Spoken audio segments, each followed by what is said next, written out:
말씀을 전하는 형제들이 이제 여러 가지 말씀을 전하거든요. 근데 그 중에서도 형제들 아마 개개인적으로 다 다를 거예요. 다른데, 이제 중요하게 생각하는 그리스도인의 덕목에 대해서 이제 말씀을 많이 합니다. 저도 역시 이제 이 단에 나와서 형제들과 여러 형제 자매들과 이제 말씀 교제를 쭉 나누고 있었는데요. 저도 이제 제 삶 가운데에서 형제 자매님들이 꼭 알았으면 좋겠다 하는 것들이 여러 가지가 있습니다. 우리가 다 구원을 받았기 때문에, 그리고 또 구원을 받아서 이 자리에 이제 나와서 예배를 함께 드리고 또한 주의 말씀을 같이 듣는데, 가장 중요한 것은 이제 성도로서 이제 같이 거듭나고 구원받고 이것이 가장 중요하겠지만은, 또한 신앙생활을 하는 가운데서 저는 많은 분들이 떨어져 나가는 것을 많이 봤거든요. 구원받고서 참 기쁘다 좋다 하면서 한 1년 정도는 함께 생활을 하지만은 그 믿음의 뿌리가 내리지 못하고 교회를 떠나는 그런 분들을 참 많이 봤습니다. 많은 교사들이 자기가 중요한 것들이 있기 때문에 제가 강조하는 모든 것들이 다 옳고 중요하다고 할 수가 없습니다. 근데 그래도 적어도 김종식 형제가 신앙생활을 하면서 가장 중요하게 하는 덕목이 무엇인가 알아준다 하시면은 성도님들 스스로의 신앙생활에도 도움이 되리라고 생각을 합니다. 저는 이제 여러 가지가 있지만은 저는 예배에 대해서 가장 중요하게 생각을 합니다.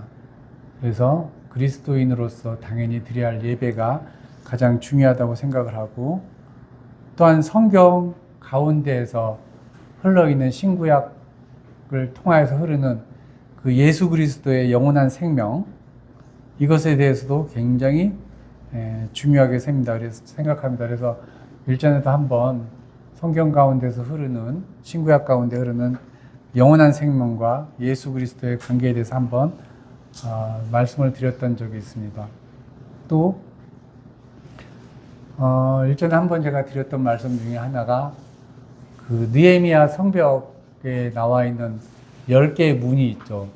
10개의 문이 그리스도인의 성화 과정이라고 저는 생각을 하고 있거든요. 그래서 그 부분도 좀 많이 어렵기는 하지만은 만약에 제가 구원을 받고서 나보다 앞선 교사들이 그것을 가지고 한번 성도들에게 얘기를 했다, 한번 교제를 나눴다고 하면은 성도들이 신앙 가운데 방황하지 않고 떠나가지 않았을 것이라는 그런 생각을 합니다. 또한 저는 이제 영과 혼과 육에 대해서도 굉장히 중요하게 생각을 하거든요. 근데 이제 성도님들 아시겠지만은 아마 대부분의 성도님들은 구원받고서 워치만의 영에 속한 사람이라는 그 책을 다 읽어보셨을 것이라고 생각을 합니다. 근데 그 책이 너무 어려워요. 그리고 그 책을 읽다 보면은 어떤 생각을 하냐 그러면은 나의 신앙의 삶과 그리고 그 책에서 요구하는 삶 자체가 굉장히 큰 괴리가 있습니다. 그래서 지킬 수도 없다고 생각을 하게 되고, 그 책을 읽은 성도들은 대부분 어떤 생각을 하게 되냐 그러면은 나는 그러한 생활을 못하는데 하면서 스스로 굉장히 위축이 되고 죄 가운데, 그러니까 죄를 짓지도 않았음에도 불구하고 당당하지 못하고, 그리스도 앞에서 당당하지 못하고 스스로 움츠러드는 그런 분들을 참 많이 봤습니다. 그래서 책의 내용이 굉장히 좋기는 한데 뭔가 좀 방향이 잘못되지 않았을까 하는 그런 생각을 합니다. 그래서 저는 성도님들에게 삼손하고 입다하고 사무엘에 대한 예를 들면서 영에 속한 사람하고 혼에 속한 사람, 육에 속한 사람에 대한 그 비유를 한번 말씀을 드렸던 것이 저기 있었습니다. 사무엘은 영에 속한 사람이었지만 그 역시 완전한 삶을 살았던 것은 아니었습니다. 그래서 우리가 신앙생활을 하면서 그 영에 속한 삶을 살아야 되긴 하겠지만은 정말 그 워치마니가 쓴 그 책처럼 그렇게 살 수는 없다는 것을 아마 제가 말씀을 드렸던 것이라고 생각을 합니다. 그리고 또한 제가 율법을 가지고 그 율법 속에 나타난 하나님의 사랑이 어떠했는가. 그러니까 율법은 우리가 그냥 지키지 않고 그 다음에 예수 그리스도께로 인도하는 몽학 선생이라고만 우리가 일단 배웠지만은 그럼에도 불구하고 그 율법 가운데 하나님의 깊은 사랑이 녹아 있다는 것을 제가 한번 또한 말씀을 드렸던 것으로 기억을 합니다. 또 리브가와 요게벳과 한나의 그 자녀 교육을 통해서 어떻게 어머니들께서 자녀를 신앙 가운데서 교육을 해야 되는지 한번 제가 말씀을 드렸던 것도 있고요. 아마도 우리의 어머니들께서 그렇게 신앙 교육을 해주신다면은 정말로 훌륭하게 성장하는 자녀들이, 신앙 가운데 성장하는 자녀들이 있을 것이라고 생각을 해서 제가 여기 와서 가장 처음에 했던 말씀이 바로 리브가와 요게벳과 한나의 자녀 교육에 대해서 한번 자녀의 신앙 교육에 대해서 한번 제가 들려드렸던 것이 있습니다. 자, 오늘 제가 함께 나누고자 하는 것도요, 저는 굉장히 중요하다고 생각을 하고 말씀을 준비했습니다. 제목은 뭐냐면은 예수 그리스도를 본받아입니다. 우리는 그 책을 잘 알고 있을 것입니다. 토마스 아켄피스가 쓴 그리스도를 본받아라는 책을 잘 알고 있습니다. 그리스도인이라 그러면은 반드시 읽어야 하는 책으로 알고 있고요. 그리고 특히 카톨릭에서는 토마스 아켄피스의 그리스도를 본받아라는 그 책을 거의 교과서처럼 배우고 있는 것으로 알고 있습니다. 그리스도의 삶의 사역에서 드러난 참된 경건의 특색인 자기 부인, 그리고 겸손, 순종, 고난 중에서의 인내, 하나님과 이웃에 대한 사랑 등의 덕목에 자신을 온전히 드리라고 거기서는 이야기를 하고 있습니다. 그런데 토마스 아켄피스는 중세의 수도사였기 때문에요, 지금 우리와 맞지 않는 부분들이 참 많이 있습니다. 오늘 저는 토마스 아켄피스와 전혀 다른 방향으로 이야기를 전개하고자 합니다. 혹시 토마스 아켄피스의 책을 읽었던 분들은 약간 거부감이 들지 않을까 하는 그런 우려도 있지만은 비슷한 내용입니다. 비슷한 내용인데 좀 더 중세 카톨릭 수도사의 입장이 아니라 현대를 사랑하는 그리스도인의 입장에서 오늘은 말씀을 준비했으니까요, 한번 듣고서 어떤 것이 그리스도를 본받는 길인가 한번 생각을 해보시기 바랍니다. 저는 이렇게 생각을 하는데요, 이것은 사실 정답은 없습니다. 정답은 없고요, 성도님들이 사복음서를 읽으면서 예수 그리스도께서 어떠한 삶을 살았고 또한 서신서들을 보면서 사도 바울이 예수 그리스도를 어떻게 본받고자 했고, 그리고 성도들에게 또한 어떻게 그리스도를 본받는 삶을 살아라고 했는지 한번 그것을 함께 나누고자 합니다. 자, 고린도전서 11장 1절에서 2절입니다. 한번 같이 보겠습니다.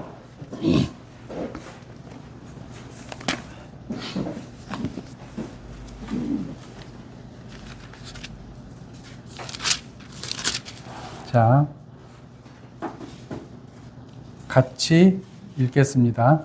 시작. 내가 그리스도를 본받는 자가 된 것 같이 너희는 나를 본받는 자가 되라. 너희가 모든 일에 나를 기억하고 또 내가 너희에게 전하여 준 대로 그 전통을 너희가 지킴으로 너희를 칭찬하노라. 자,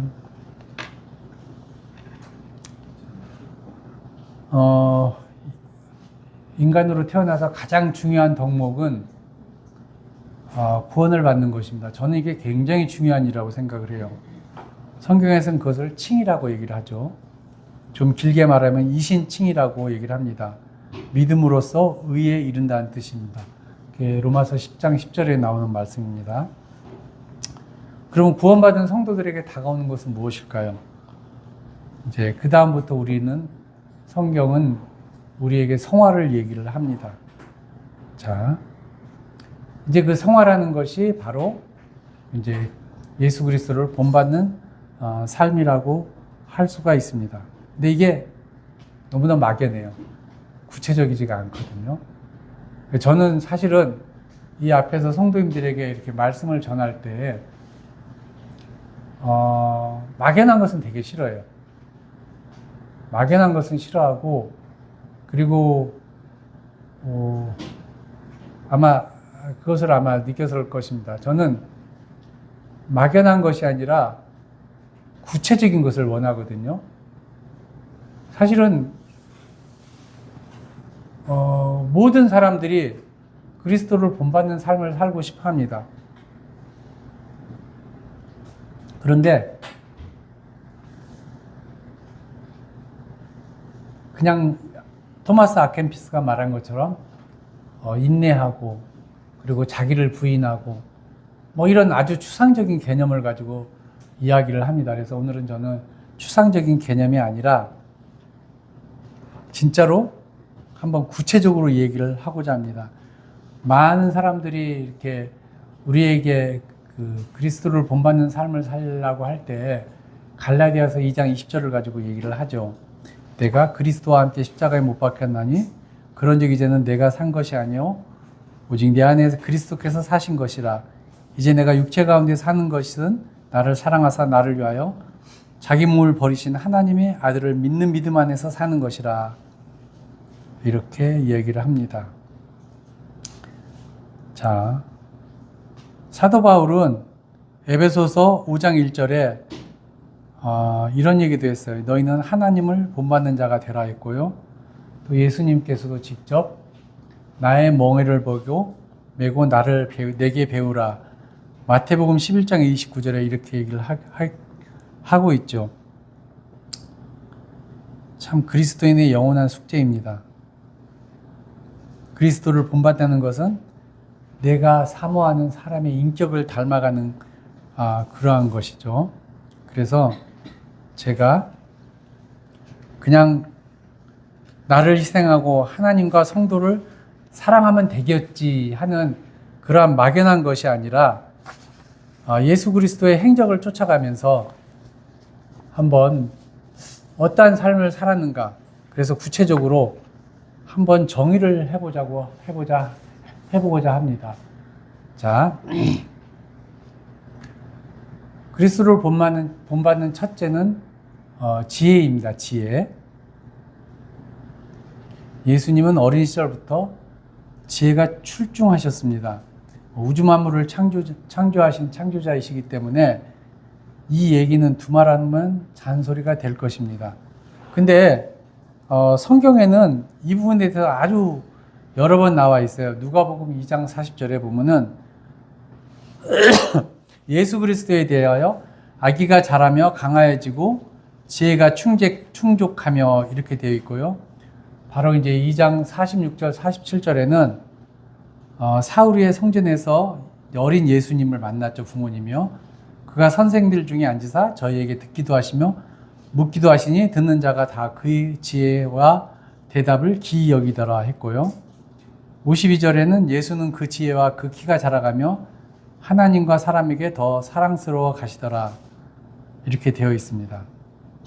그리고 마태복음 13장 54절에 고향으로 돌아가서 저희 회당에서 가르치시니 저희가 놀라 가로되 이 사람의 이 지혜와 이런 능력이 어디에서 났느냐 하고서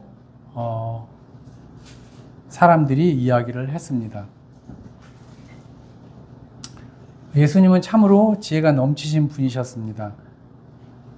한 번은 서기관들과 바리새인들이 가는 중에 현장에서 붙잡힌 여자를 끌고 와서 모세의 율법에 따르면 돌로 쳐 죽여야 하는데 예수님은 어떻게 하시겠냐고 물어봤습니다. 참 난처한 질문이죠. 그죠? 예수님이 모세의 율법을 어겼으면 죽이라고 아마 얘기를 했다 그러면은, 야, 너는 사랑을 외치는 사람이 이 사람을 죽인다고 하는 것이 말에 모순이 있지 않느냐고 공격할 것이고, 만약에 예수님께서 죽이지 말라고 하면은 너는 유대인으로서 왜 모세의 율법을 지키지 말라고 가르치느냐 하고서 이야기를 하려고, 그러니까 예수님을 꼬투리 잡기 위해서 현장에서 간음하는 여자를 붙들고 왔던 것입니다. 그들은 굉장히 비열했죠. 그죠? 예수님을 공격하기 위해서, 공격할 목적으로 간음 중에 붙잡힌 여인을 끌고 오십니다. 예수님이 뭐라고 대답하셨죠? 너희 중에 죄 없는 자가 먼저 돌로 치라고 얘기를 하셨습니다. 굉장히 지혜 있는 대답입니다. 그죠? 그래서 어른부터 젊은이까지 양심의 가책을 받고 모두 그 자리를 떠나갔습니다. 그러자 예수님께서 말씀하셨죠. 너를 송사한 자가 어디 있느냐? 그러면서 그 여인을 용서하시면서 뭐라고 얘기했죠? 다시는 죄를 짓지 말라. 이렇게 말씀을 하셨습니다. 또 이런 일도 있었습니다. 안식일에 회당에 들어가서 거기 손 마른 사람이 있었는데 사람들이 예수님을 송사하라고 이렇게 물으셨습니다. 뭐라고 했죠? 안식일에 병 고치는 일이 옳으니까 하고서 물어봤죠. 이것도 예수님을 올가매려고 한 질문이었습니다.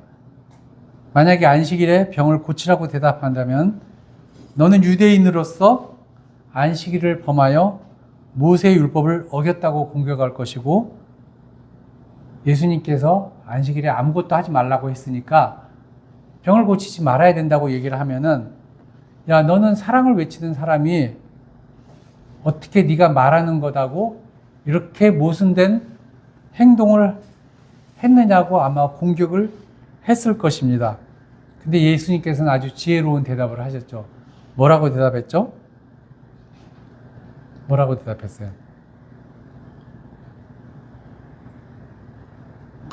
너희 중에 어느 사람이 양 한 마리가 있어 안식일에 구덩이에 빠졌으면 붙잡아내지 않겠느냐? 사람이 양보다 얼마나 더 귀하냐? 그러므로 안식일에 선을 행하는 것이 옳으니라 하고서 이렇게 대답을 하셨습니다. 자, 보세요. 예수님은 이렇게 함으로써 모세의 율법을 어겼습니다. 그죠? 모세의 율법을 어겼는데요. 그때 당시에 사람들은 안식일에 자기 양이 구덩이에 빠지면 다 건져냈습니다. 그랬기 때문에 이 사람들은 예수님을 공격할 수가 없었어요. 예수님께서는 사랑도 행하시고 그 다음에 모세의 율법도 어기지 않으셨던 것입니다. 또 다른 질문이 있었죠. 예수님을 공격한 사람이 어떤 질문이 있었죠? 가버나움에서 있었던 일인데, 가이사에게 세금을 바치는 것이 옳으니까 그러니까 하고서 질문을 합니다. 이것도 참 난처한 질문입니다. 가이사에게 세금을 바치러 가면 너는 매국노라고 공격할 것이고, 또 바치지 말라고 하면은 뭐라고 얘기했죠? 너는 로마법을 위반한 자라고 고발당할 수 있기 때문입니다. 어떤 대답을 하더라도 올가미에 걸리게 될 것이 뻔한 질문입니다. 예수님은 그들이 자기를 시험하는지 아시고 뭐라고 하죠? 데나리온을 가져오라. 이렇게 말씀하시죠. 그러면서 동전에 새겨진 형상과 글이 네 것이냐고 물어보십니다. 그러니까 그들이 뭐라고 하죠? 가이사의 것이니이다 하고 대답하자 이렇게 대답하죠. 이렇게 다시 말씀하시죠. 가이사의 것은 가이사에게, 하나님의 것은 하나님께 바치라. 이렇게 말씀하심으로 그들의 입을 다물게 하셨습니다. 이런 재치 있는 대답은 아무나 쉽게 할 수 없는 것이 아닙니다. 저는 이러한 예수님께서 자기를 공격하는 그런 여러 가지 질문들을 가지고 예수님께서 이렇게 하신 것을 보시고요. 참 지혜로우신 분이시구나. 이렇게 생각을 했습니다. 또 예루살렘에 올라가 성전을 깨끗게 하셨을 때 대제사장들과 서기관들과 장로들이 무슨 권세로 이런 일을 하느냐, 누가 이런 일을 할 권세를 주었느냐 하고 공격했을 때 예수님이 이렇게 질문하시면서 그들의 입을 막으셨습니다. 뭐라고 했죠?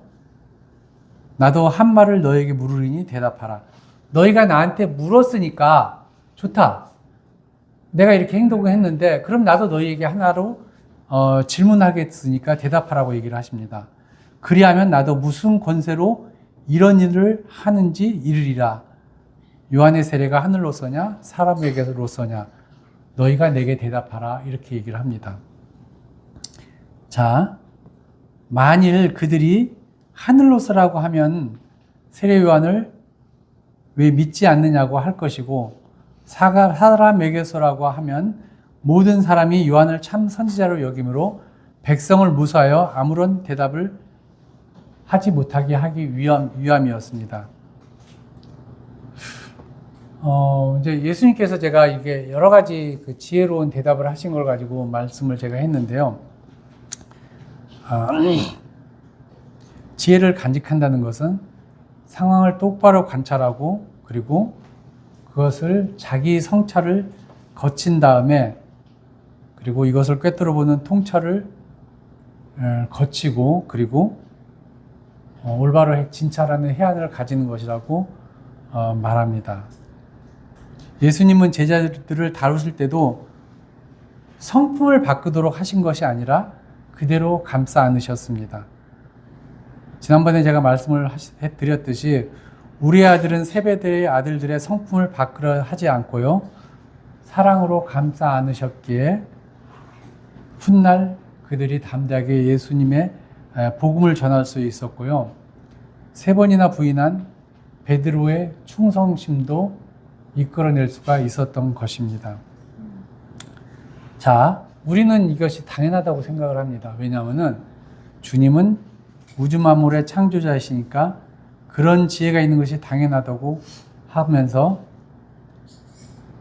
우리가 선천적으로 똑똑하게 태어나지 않는 사람이기 때문에 예수님을 닮지 않을 수밖에 예수님 이 지혜 부분에 있어서는 예수님과 같은 지혜를 닮을 수 없다고 이야기를 합니다.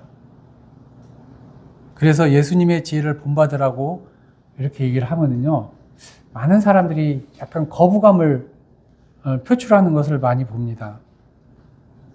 그러나 다음의 말씀들을 보면은요, 예수님을 본받고자 했던 사도들 역시 대부분 지혜로운 삶을 살았다는 것을 알 수가 있습니다. 한번 볼까요? 사도행전 6장 3절입니다.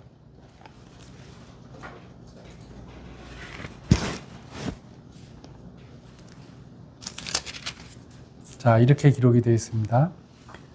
형제들아, 너희 가운데서 성령과 지혜가 충만하여 칭찬받을 사람 7을 택하라. 우리가 이 일을 그들에게 맡기고 얘기를 합니다. 여기서도 뭐라고 얘기를 하냐 그러면은요, 성령과 지혜가 충만하다고 얘기를 합니다. 자, 그리고 성령과 지혜가 충만한 사람 7을 택해서 교회의 모든 일을 그들에게 맡기고 제자들은 기도하는 것과 말씀을 전하는 것에 전무하겠다고 이야기를 합니다. 자, 그렇게 특별하게 선별된 사람 중에 스데반이 있었고요. 스데반이 지혜와 성령으로 말하자 유대인들이 그를 당해내지 못했다고 사도행전 6장 10절에 기록을 하고 있습니다.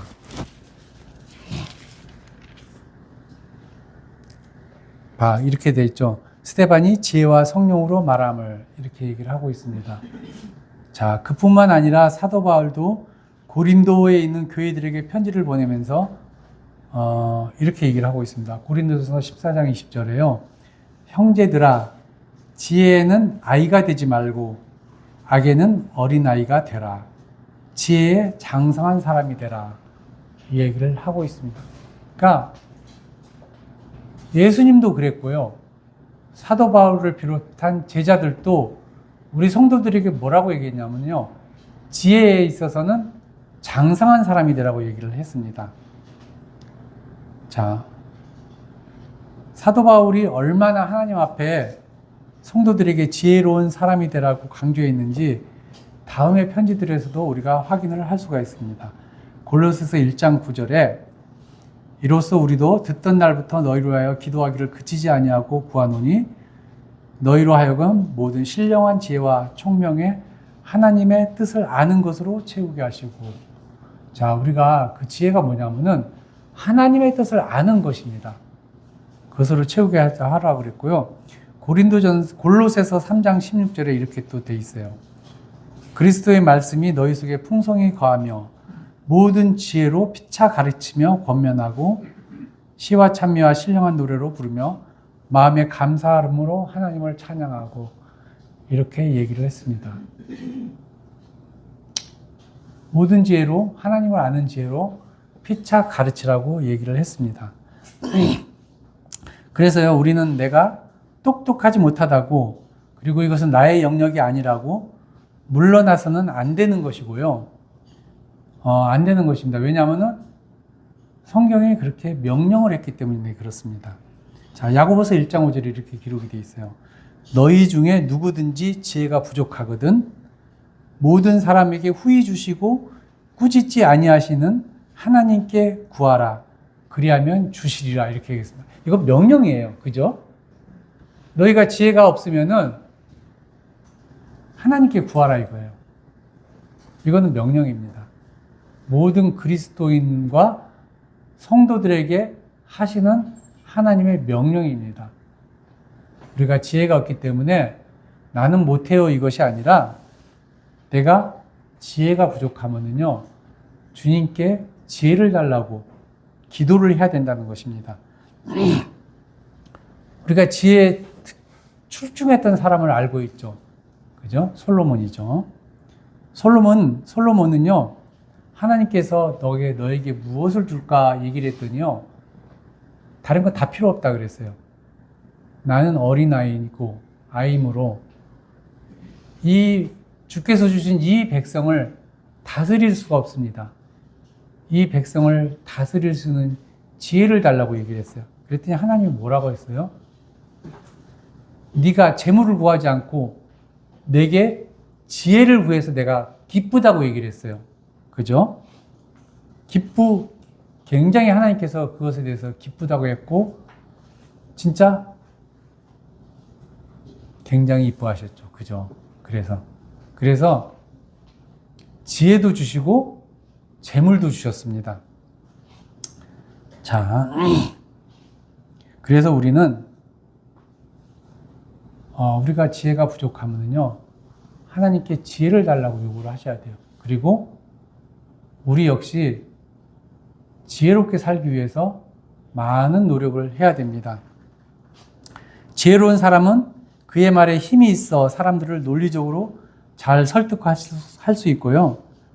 그래서 많은 사람들이 그를 따르기 때문입니다. 그리하여 많은 사람들을 옳은 길로 인도할 수 있는 능력을 간직할 수가 있는 것입니다. 하나님께서는요, 지혜로운 자에 대해서는 상을 주시겠다고 약속을 하셨습니다. 다니엘서 12장 2절에서 3절에 이렇게 말씀하셨죠.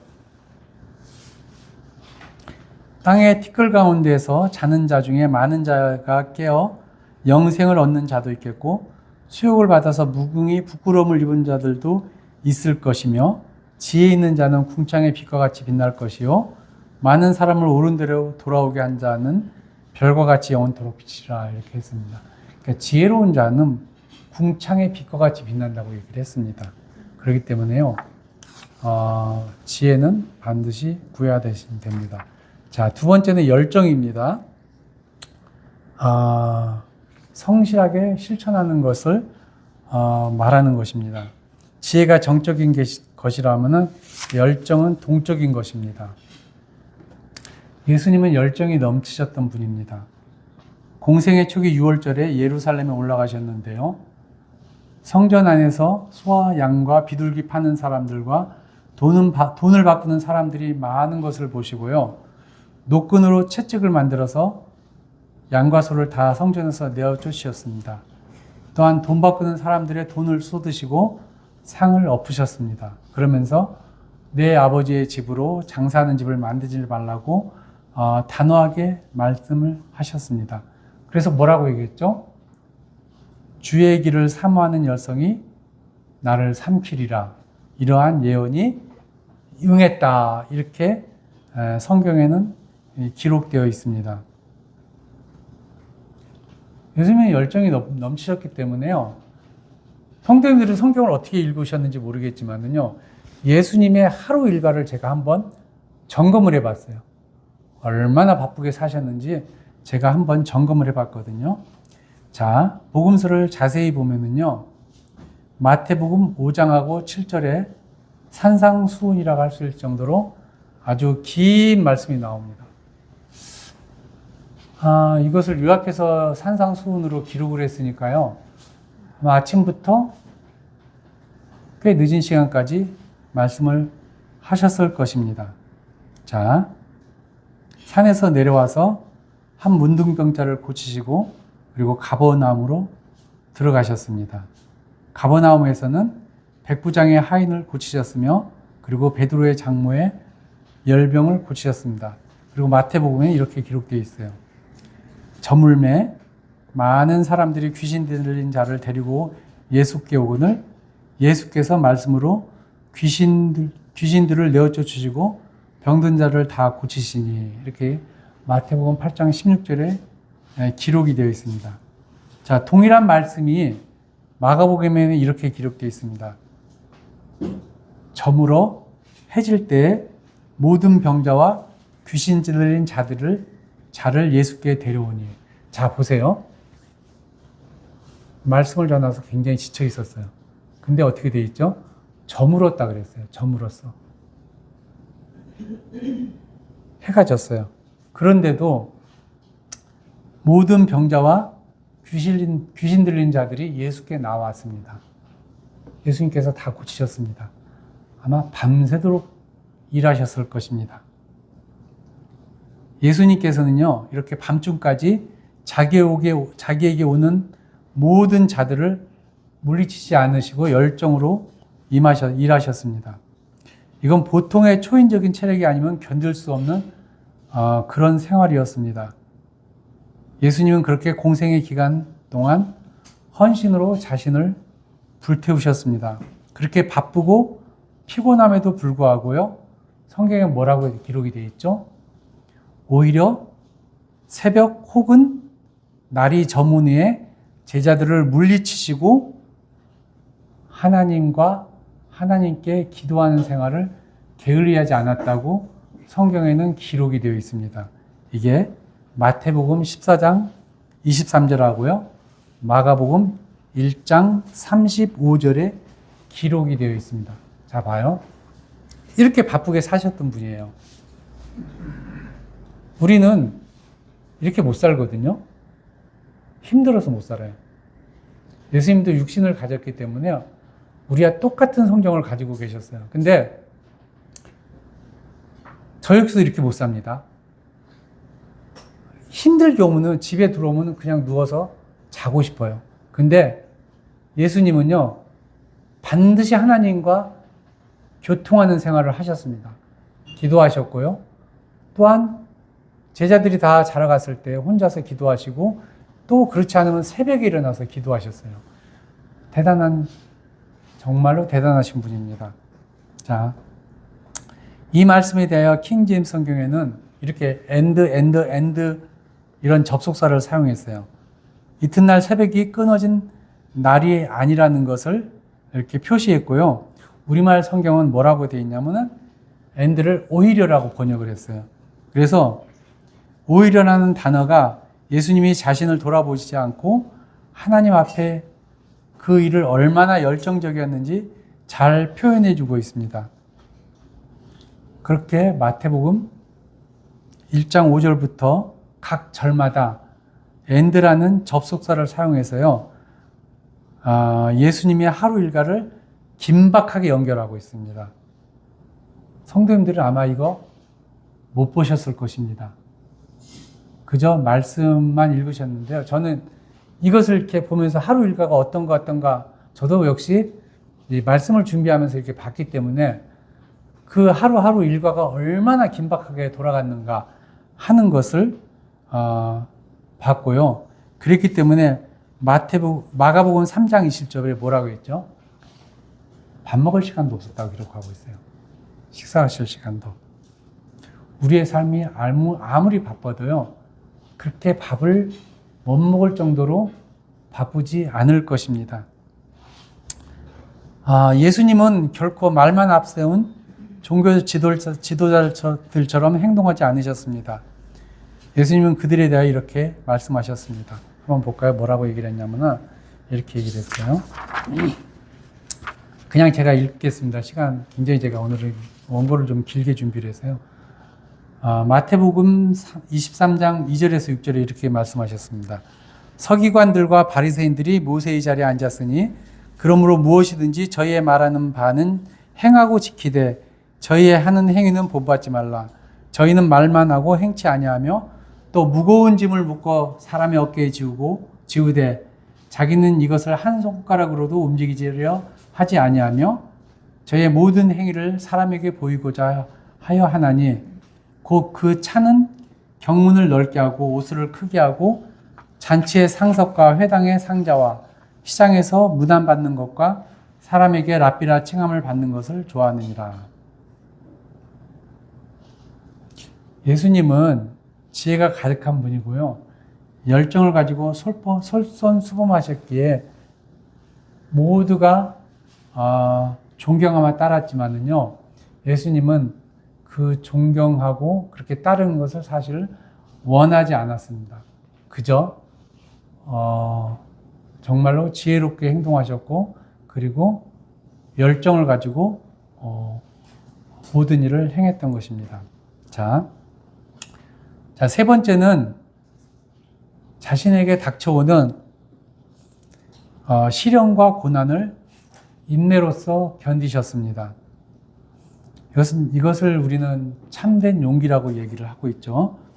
예수님은 살아생전에 이것을 제자들에게 가르치셨고요. 그리고 솔선수범하며 그 길을 걸어가셨습니다. 산상수훈은 처음에 이렇게 시작하죠. 심령이 가난한 자는 복이 있나니 천국이 저희 것이며 이렇게 하면서 의를 위하여 핍박을 받는 자는 복이 있나니 천국이 저희 것임이라. 나를 인하여 너희를 욕하고 핍박하고 거짓으로 너희를 거스려 모든 악한 말을 할 때에는 너희에게 복이 있나니 기뻐하고 즐거워하라. 하늘에서 너희 상이 큼이라. 너희 전에 있던 선지자들을 이같이 핍박하였느니라. 이렇게 말씀을 하셨습니다. 자, 우리가 시련을 인내로서 견디는 것은 무엇 때문이죠?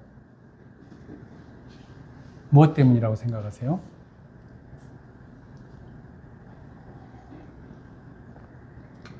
믿음이 없는 자들도요, 시련을 인내로서 견딥니다. 그래서 사람들은 누구나 믿든지 믿지 않든지 간에 시련이 옵니다. 누구나 와요, 그거는요. 그런데 그 시련을 인내로서 견디는 사람들은요, 나중에 열매를 얻게 되고요. 그리고 사람들로부터 존경을 받습니다. 하물며 하나님을 믿는 그리스도인들도요, 세상 사람들이 그러할진데 그리스도인들은 더 그래야 됩니다. 자, 우리가 시련을 인내로서 견디는 것은요, 바로 우리에게 소망이 있기 때문입니다. 어떤 형태의 시련이라도 그것을 견디게 하는 것은요, 소망이 있기 때문이고, 그래서 우리가 그것을 감당을 하는 것입니다.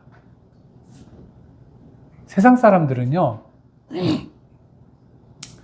시련을 인내로서 견딤으로써 나중에 존경을 받고 그리고 큰 열매를 맺지만요, 우리는 그 시련을 인내로 견딤으로 인해서요, 확실한 보장을 해 주신다고 하나님께서 말씀을 하셨습니다. 자, 성경 가운데 시련을 인내로서 견딘 사람들이 있어요. 많은 사람들이, 신앙의 선진들이 있지만은요, 요셉은요, 13살에 애굽으로 끌려가서요, 나이 30살에, 17살인가요? 네, 17살에 끌려가고요, 30살에 애굽의 총리가 됐습니다. 13년을 종으로 살았고요, 그리고 마지막 몇 년은 감옥에서 살았어요. 근데 요셉은 그것을 인내로서 견뎠어요. 그 시련을 인내로서 견뎠고 절대로 하나님을 원망하지 않았습니다.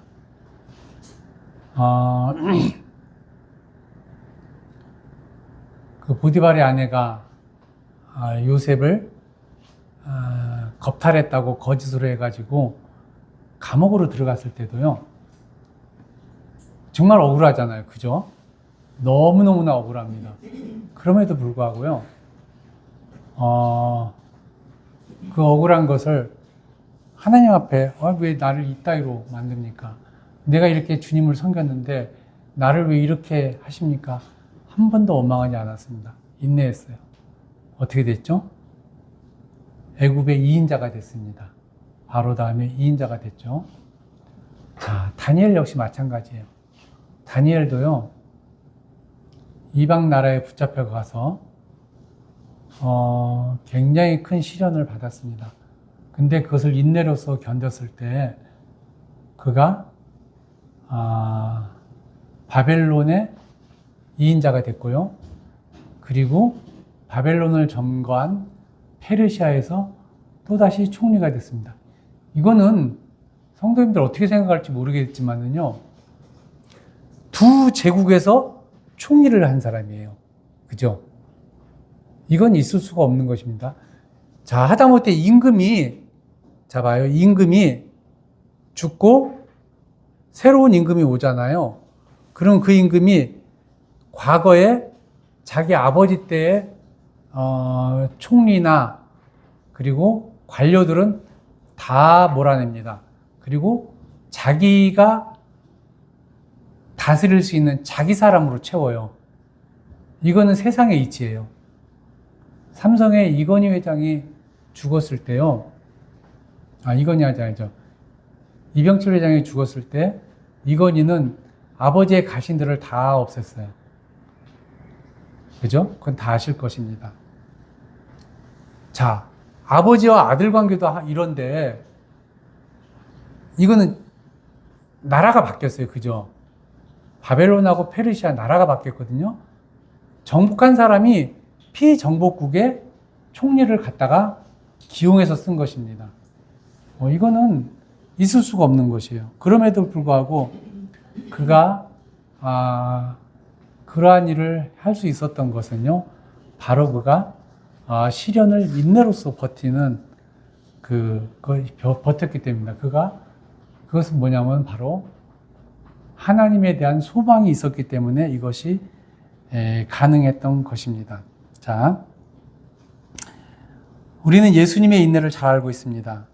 주님은 파도와 바람을 잠잠케 하실 수 있는 능력을 가지고 계셨던 분입니다. 자, 문둥병자를 고치셨고 귀머거리와 눈먼 자를 고치셨으며 안진뱅이를 일으켜 세우셨습니다. 하물며 죽은 자를 살리신 것도 성경에는 3번이나 기록되어 있습니다. 그것은 주님이 창조주였기 때문에 가능한 일이었습니다. 그런데 주님은 하찮은 피조물인 인간으로 오셔서 십자가에서 죽으셨습니다. 예수님이 십자가를 앞에 두고 얼마나 큰 시련을 받으셨으며 그리고 끝까지 인내하셨는지는 우리는 잘 알고 있습니다. 자, 이게 왜 예수님의 인내가 크냐면요. 사람은요, 내가 만약에 벌을 받고 죽을 줄 알고 있어요. 그죠? 내가 어떻게 할 수가 없어요. 진짜로 내가 어떻게 할 수가 없는 거거든요.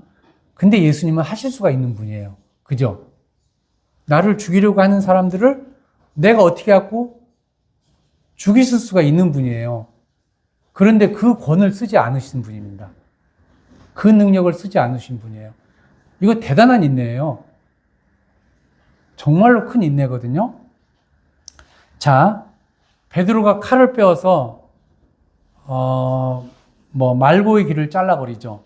그러니까 예수님께서 그 길을 다시 붙여주시면서 이렇게 베드로에게 말씀하셨습니다. 내 검을 도로 꽂으라. 검을 가지는 자는 다 검으로 망하느니라. 너는 내가 내 아버지께 구하여 지금 12형 되는 천사를 보내시어 할 수 없는 줄을 아느냐? 내가 만일 그렇게 하면 이런 일이 있으리라 한 성경을 어떻게 이루어지게 하겠느냐? 이렇게 얘기를 합니다. 저는 내가 예수님이고 내가 하나님이고 내가 창조주라 그러면은 미칠 것 같을 것 같아요. 정말로 미칠 것 같아요. 이거 한 주먹감도 안 돼요. 그죠? 한 주먹거리도 안 되는 이것들이 와서 내 앞에서 진짜 속된 말로 깝치는 거잖아요. 그죠? 근데 예수님께서는 이것을 인내하셨어요. 왜냐하면요, 우리를 위해서 인내하신 것입니다. 예수님께서는 하나님이셨기 때문에 이사야서 48장 13절에 이렇게 기록하셨습니다. 과연 내 손이 땅의 기초를 정하였고 내 오른손이 하늘에 폈나니 내가 부르면 천지가 일제히 서느니라. 하나님께서는요, 예수님께서는 12형을 부를 뿐만 아니라요, 이 천지를 일제히 세울 수도 있는 분이십니다. 그런데요, 예수님께서는 그 십자가의 고난을 인내로서 감당하셨습니다. 누구를 위해서죠? 우리를 위해서입니다. 우리를 위해서 그것을 감당하셨어요. 자, 예수님의 육과 혼과 영에 대해 임했던 십자가의 고난은 말로 표현할 수가 없는 고통이었습니다. 얼마나 그 육신에 대한 고통이 극심했으면 성경에 이렇게 기록이 되어 있어요. 내 심장은 촛밀 같아서 내장 속에서 녹았으며 내 힘이 말라 질그릇 조각 같고 내 혀가 이틀에 붙었나이다. 주께서도 나를 사망의 진토에 두셨나이다. 이렇게 절규하셨습니다. 그렇지만 그 육신의 고통에 대하여 예수님은 뭐라고 얘기했죠? 내가 목마르다. 이 말씀만 하셨습니다. 그리고 그 짧은 외마디로 육신의 고통을 함축하셨습니다. 또 인격에 대한 조롱과 멸시는 정말 참기 힘들었을 것입니다. 그것에 대해서 뭐라고 했죠? 예수님께서는요, 나는 벌레요 사람이 아니라 사람의 해방거리요 백성의 조롱거리니이다. 나를 보는 자는 다 비웃으며 입술을 삐죽이고 머리를 흔들며 말하되 저가 여호와께 의탁하니 구원하실걸, 저를 기뻐하시니 건지실걸 하나이다. 이렇게 기록을 했습니다. 로마 군병들이요, 속옷을 제비 뽑아서 나누어 가졌다고 기록을 하고 있습니다. 성도님들, 속옷을 나누어 가졌다는 것은 무엇을 뜻하죠? 완전히 발가벗겨졌다는 것입니다. 우리가 예수님께서 고난받는 십자가의 처형 장면을 보실 때요, 이렇게 흰 천으로 이렇게 싹 가리고 이렇게 십자가에 못 박힌 것으로 되지만요, 실제로는 그렇지 않았어요. 부끄러운 것을 다 드러냈습니다. 다 드러냈고 십자가에서 매달렸습니다. 이거는 그 수치심이라는 것은 말로 표현하고 견디기 힘들었습니다. 이사야서 53장 7절에 그래서 이렇게 기록이 되어 있죠. 그가 곤욕을 당하여 괴로울 때에도 그 입을 열지 아니하였으며 마치 도수장으로 끌려가는 어린 양과 털 깎는 자 앞에 잠잠한 양 같아 그 입을 열지 아니하였도다. 이렇게 기록이 되어 있습니다. 그래서 그리스도인으로서 받는 고난과 시련에 대해서도 히브리서는 이렇게 기록을 했습니다. 히브리서 12장 2절에서 3절에 믿음의 주여 또 온전케 하시는 이인 예수를 바라보자. 저는 그 앞에 있는 즐거움을 위하여 십자가를 참으사 부끄러움에 개의치 아니하시더니 하나님 보좌 우편에 앉으셨느니라. 너희가 피곤하여 낙심치 않기 위하여 죄인들의 이같이 자기에게 거역한 일을 참으신 자를 생각하라. 이렇게 기록이 되어 있습니다. 그러니까 예수님께서는요, 우리를 위해서 그렇게 모든 부끄러움을 참으시고, 그리고 뭐이죠? 그 앞에 있는 즐거움을 참으사. 그 앞에 있는 즐거움이 뭘까요? 그것은 바로 주께서 그 죽음으로 인해서 이렇게 교회가 형성될 것이라는 그 즐거움을 위해서, 그 소망을 위해서요. 그것도 예수님의 소망입니다. 분명한 예수님의 소망이에요. 예수님께서는 그 소망이 있었기 때문에요. 그 부끄러움과 그 고난과 그 모든 것을 인내로서 감당하셨습니다. 자, 우리도 그래서 우리에게 오는 시련과 고난을 인내로서 감당을 해야 된다고 생각을 합니다. 자, 그 다음에 이제 모든 사람이 잘 알고 있는 사랑입니다. 네 번째 덕목이 사랑인데요. 예수님은 죄인을 사랑하셨고요. 원수를 사랑하셨습니다. 그리고 우리에게도 원수를 사랑하라고 하셨습니다. 사실 죄인을 사랑하는 것은 우리의 영역이 아닙니다. 우리 역시 죄인이었고 비록 구원을 받았을지라도 역시 죄인이며 주님의 공로가 아니면은요, 우리는 아무것도 아니기 때문입니다. 그렇기 때문에요, 우리도 원수를 사랑하신 주님의 길을 따라야 한다고 생각을 합니다. 예수님께서는 그렇게 했죠. 산상수훈에서 또 눈은 눈으로 이는 이로 갚으라고 하셨다. 그렇지만은 뭐라고 얘기했죠? 나는 너에게 이르노니 악한 자를 대적하지 말고 내 오른밤을 치거든 왼편도 돌려대고 너를 송사하여 속옷을 가지는 자에게 겉옷까지 가지게 하고 누구든지 너로 억지로 우리를 가게 하거든 그 사람과 함께 심리를 동행하고 내게 구하는 자에게 주며 너에게 꾸고자 하는 자에게 거절하지 말라고 하고 또 이웃을 사랑하고 원수를 미워하라 했다는 것을 너희가 들었으나 나는 너희에게 이르노니 너희 원수를 사랑하며 너희를 핍박하는 자를 위하여 기도하라. 이렇게 해야지 너희가 하늘에 계신 아버지의 아들이 되리라. 이렇게 말씀을 하셨습니다. 그렇게 해야지만이 너희가 하나님의 자녀라. 이렇게 얘기를 한다고 하시면서요. 예수님께서는 그렇게 얘기를 했죠. 하늘에 계신 너희 아버지의 온전하신과 같이 너희도 온전하라. 이렇게 얘기를 하셨습니다. 예수님께서는 십자가에서도 그 사랑을 보이셨죠.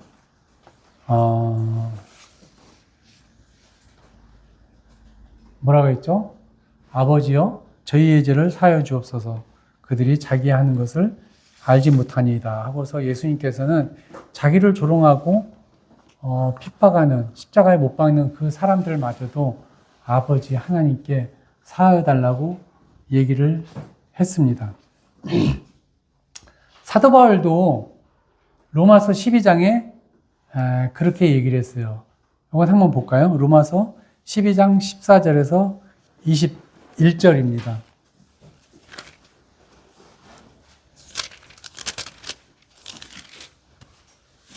시간이 없으니까 막 빠르게 하는데요.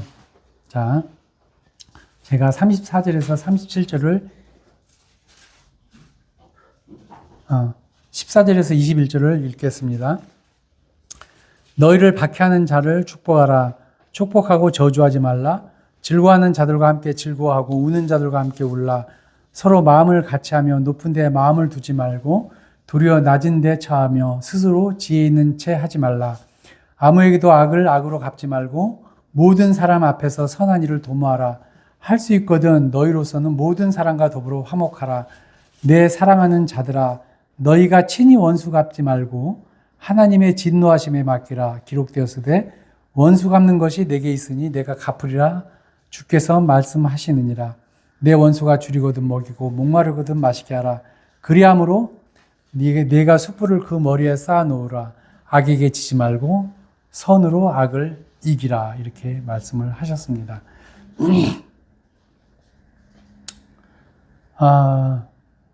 예수님께서는요, 불쌍한 영혼에 대해서도요, 타국에 있는 사람에 대해서도 마다하지 않았습니다. 자, 예수님께서 뭐라고 얘기를 했냐면요, 나는 이스라엘 집에 잃어버린 양 외에는 다른 데로 보내심을 받지 아니하였노라. 이것이 이제 마태복음 15장 24절에 있는 말씀이십니다. 그래서 예수님께서는 이스라엘 백성의 영혼에 더 관심이 많으셨지만은요, 자신에게 나아오는 간절한 영혼에 대해서는 유대인과 이방인을 가리지 않으셨습니다. 영혼을 불쌍히 여긴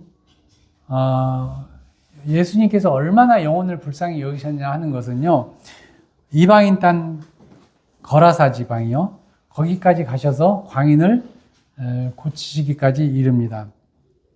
자, 보세요. 우리가 이제 성경을 볼 때, 이 부분을 좀 간과하는 부분들이 많이 있는데요. 자, 예수님께서,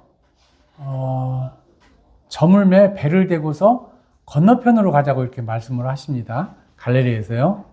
저물었어. 근데 예수님께서는 배 밑창에 이렇게 해서 주무시고 계셨단 말이에요. 근데 광풍이 막 불었죠. 너무 피곤했기 때문에요. 정말로 피곤했을 거예요. 피곤했기 때문에 배가 이렇게 흔들리고 이런 것도 몰랐어요. 그러니까 제자들이 와서 예수님, 우리 죽게 생겼으니까 어떻게 좀 해주십시오 하고 얘기를 하니까요. 뭐라고 얘기했죠? 너희가 오랫동안 나랑 같이 있었으면서도 이거 하나 못하느냐 그러면서 갈릴리 바다를 꾸짖으니까 바다가 이제 잠잠해졌다고 얘기를 하고 있습니다. 한밤중이에요. 반대편 거라사 지방으로 갔어요.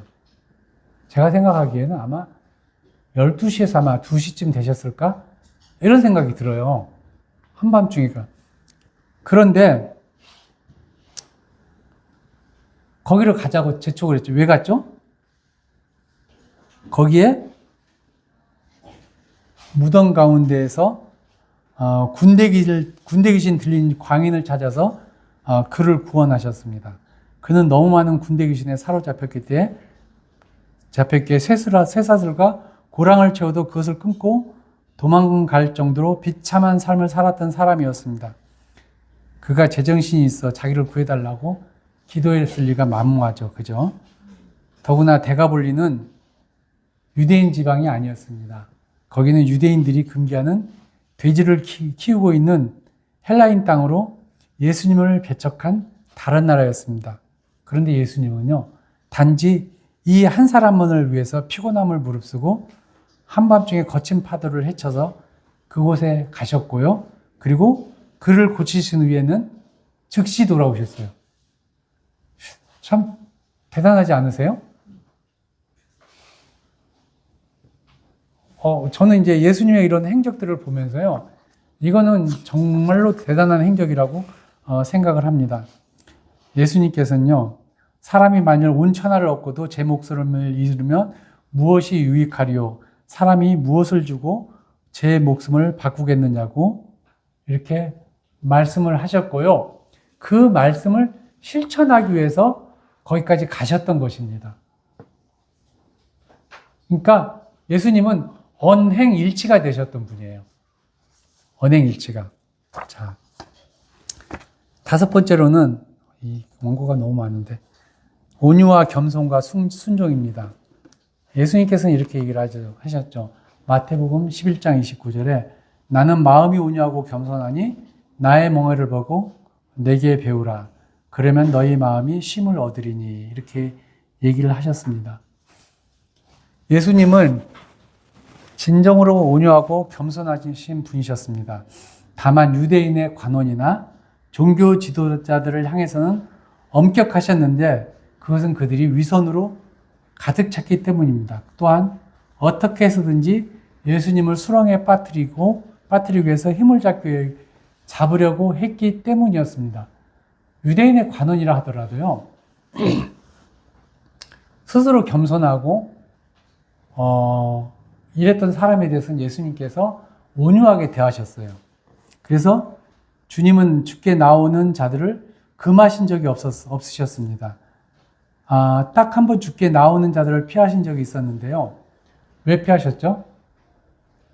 그것은 그들이 예수님을 붙잡아서 억지로 왕이 되게 하려고, 임금이 되게 하려고 했기 때문이었습니다. 사람들이 인기가 있으면요, 자기가 우쭐해지고요. 그래서 임금이 되고자 합니다. 우리가 잘 알듯이요, 고려 말의 이성계는 정말로 훌륭한 장군이었습니다. 정말로 훌륭했어요. 그래서 사람들이 그를 임금으로 삼았던 겁니다. 선조가 이순신 장군을 왜 핍박했습니까? 이순신 장군이 굉장히 위대했던 사람이에요. 임진왜란에 그것을 바꿨던 장군이 이순신 장군이었어요. 선조가 엄청 불안했습니다. 정말로 불안했어요. 그랬기 때문에 이순신 장군을 핍박하고 결국은 이제 마지막 그 해전에서 죽게 했던 것이거든요. 사람들이 인기를 얻잖아요. 인기를 얻으면은요, 자기가 어떻게 하려고 하지 않아도요, 막 높이고서 임금을 삼으려고 합니다. 예수님도 그러셨어요. 예수님도 정말로 그때 당시에 정말로 위대하고 저거에 정말 뛰어나신 분이셨기 때문에 종교 지도자들이 왜 예수님을 핍박했습니까? 자기네들의 기득권을 뺏길 것 같으니까 그렇게 핍박을 한 거예요. 그래서 사람들이 예수님을 임금 삼으려고 그랬어요. 그죠? 그게 요한복음 6장 15절입니다. 그래서 자신에게 오는 사람들을 예수님을 막지 않으셨는데요. 자기를 억지로 임금 삼으려고 하니까 예수님께서는 그것을 피해서 도망을 하셨고요. 그리고 피하셨습니다. 그래서 주님은 제자들을 향해서도요, 항상 온유와 사랑으로 인도하셨습니다. 물론 제자들을 향해서도 서너 번 꾸짖으신 적이 있었지만은요, 그것은 실수 때문이 아니라 하나님의 섭리에 반한 행동을 그들이 했기 때문에 꾸짖으셨던 것입니다. 사마리아 한촌에서 예수님의 일행을 받아들이지 않자 요한이 뭐라고 했죠? 지난번에도 말씀드렸듯이 주여 우리가 불을 명하여 하늘로 쫓아 저희를 멸하라 하시기를 원하나이까 하고서 얘기를 합니다. 그러니까 예수님께서 뭐라고 했죠? 꾸짖으셨어요. 예수님이 요한을. 이건 하나님의 섭리에 어긋나기 때문에 그런 것이에요. 또 한 번은 어린아이들이 예수님에게 오는 것을 방해했기 때문에 제자들을 꾸짖으셨습니다. 그리고 절대 죽지 말라고, 죽어서는 안 된다고 베드로가 예수님께 얘기하니까 또 베드로를 꾸짖으셨습니다. 이것은 베드로를 꾸짖으셨다기보다는 베드로 뒤에는 사탄을 향하여 꾸짖으신 것이라고 볼 수가 있습니다. 자, 또 성전에서 장사하는 사람들을 내어쫓고 채찍을 들고 그들의 상을 엎으셨는데 이것은 기도하는 곳인 하나님의 성전을 장사하는 집과 강도의 구걸로 만들고 더럽혔기 때문이었습니다.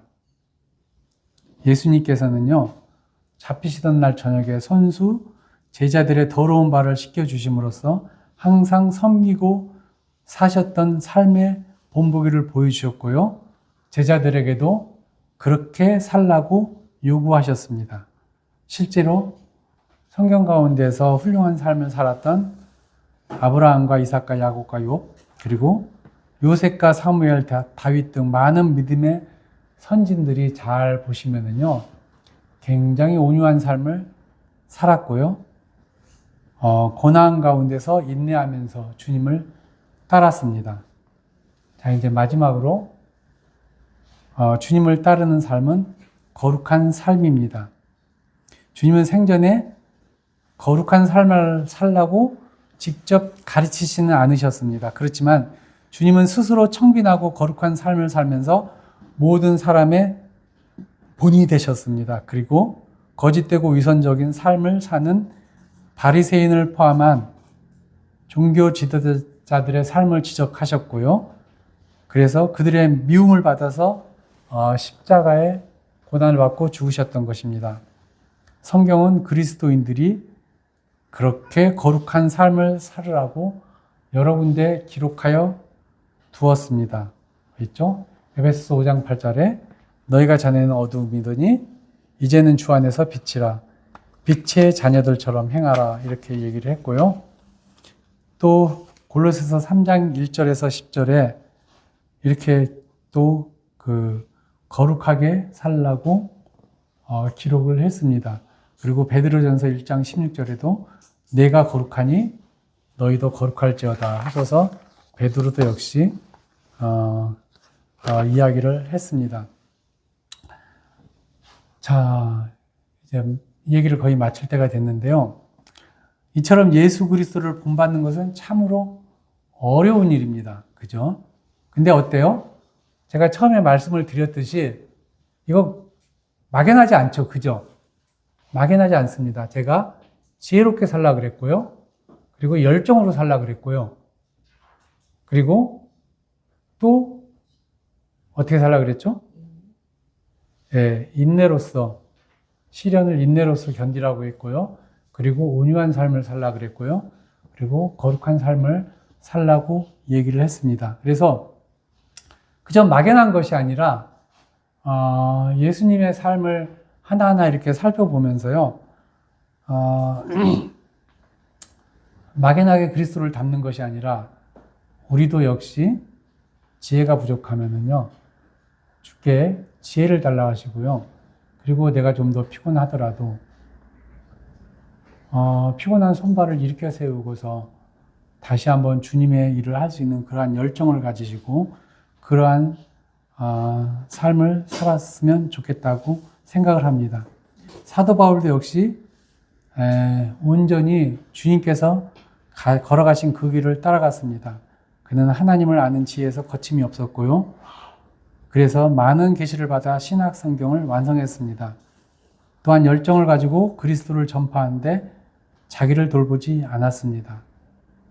또한 예루살렘으로 올라가기 전 가이사라에서 아가보라는 선지자를 통해 예루살렘에 올라가면 유대인들이 그를 결박하여 이방인에게 넘겨줄 것이라는 얘기를 들었죠.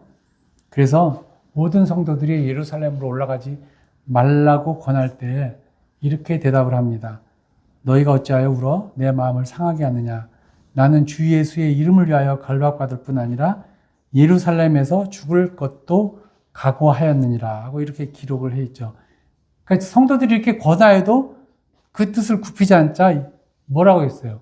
성도들이 주의 뜻대로 이루어지이다 이렇게 말하고서 그쳤습니다. 그리하여 사도 바울도 모진 고난 가운데서도 오직 하나님을 바라보면서 그 시련을 묵묵히 감나하였습니다. 그럼에도 불구하고 그가 얼마나 성도들을 사랑했는지는 그의 서신 곳곳에 묻어나 있습니다. 그래서 마지막 그의 성경 가운데 그의 심정을 기록한 글이 있죠. 내가 처음 변명할 때에 나와 함께한 자가 하나도 없고 다 나를 버렸으나 저희에게 허물을 돌리기를 원치 아니하노라. 이게 디모데후서 4장 16절인데 이 마지막 편지인데요. 사도 바울은 자기를 버렸던 모든 사람들에 대해서도 그 허물을 돌리지 않는다고 했습니다. 예수님께서도 그렇게 그런 삶을 살았거든요. 사도 바울이 그런 삶을 살았고요. 우리의 믿음의 선진들이 다 그렇게 살았습니다. 그리고 어쩌면은 우리가 죽고 나서 우리가 가르쳤던 우리의 믿음의 후배들도 역시 그러한 삶을 살 것이라고 저는 믿습니다. 비록 엄두가 나지 않지만 그 길을 가야만 하는 것을 알면 우리는 조금씩 그리로 발을 내디딜 것이고요. 그리고 우리가 하는 것이 아니라 주께서 우리를 인도하실 것입니다. 하나님을 향한 지혜와 열정, 인내 그리고 사랑은 예수 그리스도께서 걸으셨던 길이고요.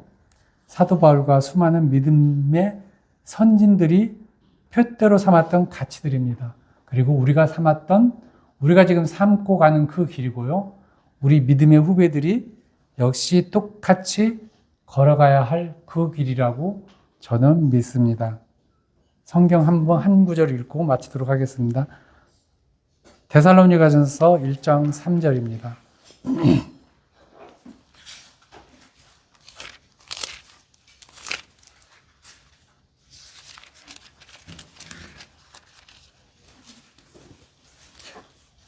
한 시간에 드릴 말씀은 아닌데요.